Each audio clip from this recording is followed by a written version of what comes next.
Hello friends, तो आज अपन करेंगे पर्किन रिएक्शन। तो पहले पर्किन रिएक्शन की डेफिनेशन से अपन इसको समझते हैं। इसकी डेफिनेशन होता है व्हेन एन एरोमेटिक एल्डिहाइड। तो अन एरोमेटिक एल्डिहाइड से ये होती है हमारी एरोमेटिक रिंग, इस पे हमारा CHO अटैच होना, ये होता है हमारा aromatic aldehyde is heated with anhydric of aliphatic acid. अब इसको हमको हीट करना है किससे? एलिफेटिक एसिड से, जो कैसा होना चाहिए? कंटेनिंग 2 अल्फ़ा हाइड्रोजन, जिसमें 2 अल्फ़ा हाइड्रोजन। तो अल्फ़ा हाइड्रोजन क्या होता है? जो हमारा डबल बॉन्ड होता है उसके पास वाला जो हमारा हाइड्रोजन होता है वो होता है हमारा अल्फ़ा हाइड्रोजन। तो इस एरोमेटिक एल्डिहाइड को हमें हीट करना है एलिफेटिक एसिड के साथ, जिसमें 2 अल्फ़ा हाइड्रोजन प्रेजेंट हो in the presence of it sodium acetate. अब हम एरो पे ये हम ले रहे हैं किसकी प्रेजेंस में? सोडियम एसीटेट की प्रेजेंस में हमको ये रिएक्शन करवानी है। तो इसका रिजल्ट क्या आएगा? Alpha beta unsaturated acid is formed.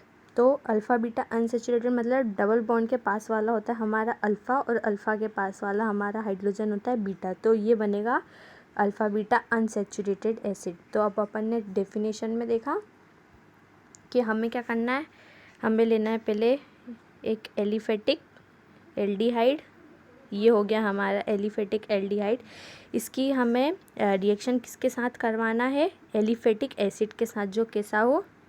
जिसमें 2 अल्फ़ा हाइड्रोजन। तो यहाँ पे आ गया हमारा 1 अल्फ़ा हाइड्रोजन, यहाँ पे आया हमारा दूसरा अल्फ़ा हाइड्रोजन। तो ये हो गया जिसमें 2 अल्फ़ा हाइड्रोजन प्रेजेंट है।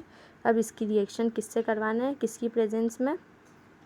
तो इसकी हमें सोडियम एसीटेट। तो सोडियम एसीटेट क्या होता है? CH3COONA, ये हो गया हमारा सोडियम एसीटेट। इसी के साथ हम लेंगे H2O। इसके बाद जो हमारा बनने वाला रिजल्ट होएगा वो क्या बनेगा? वो हमारा बनेगा अल्फ़ा बीटा अनसेचुरेटेड, यानी ये हो गई हमारी एलिफेटिक एरोमेटिक रिंग। इस पे हमारा बनेगा, ये बन गया अल्फ़ा और इसी के साथ बीटा, ये हो गया हमारा अल्फ़ा बीटा अनसेचुरेटेड। और उसके बाद ये आया CH3COH और इस पे आएगा हमारा डबल बॉन्ड O। तो यही है जो हमारा फाइनल कंपाउंड में क्या आया? एक एरोमेटिक रिंग जिस पे हमारा अल्फ़ा बीटा अनसेचुरेटेड यानी CH double bond CH C double bond COOH और इसके बाद CH3COH और यहाँ पे हमारा O। ये बन गया हमारा अल्फ़ा बीटा अनसेचुरेटेड एसिड। ये हो गई हमारी पर्किन रिएक्शन, जिसमें हमने एक एरोमेटिक एल्डिहाइड की रिएक्शन किसके साथ करवाई? एलिफेटिक एसिड के साथ, जिसमें क्या है? 2 अल्फ़ा हाइड्रोजन प्रेजेंट है और किसकी प्रेजेंस में रिएक्शन हुई है? सोडियम एसीटेट की प्रेजेंस में, और उससे हमें क्या मिला है? Alpha beta unsaturated acid. यही थी हमारी पर्किन रिएक्शन। आई होप आपको समझ में आई होगी। Thank you.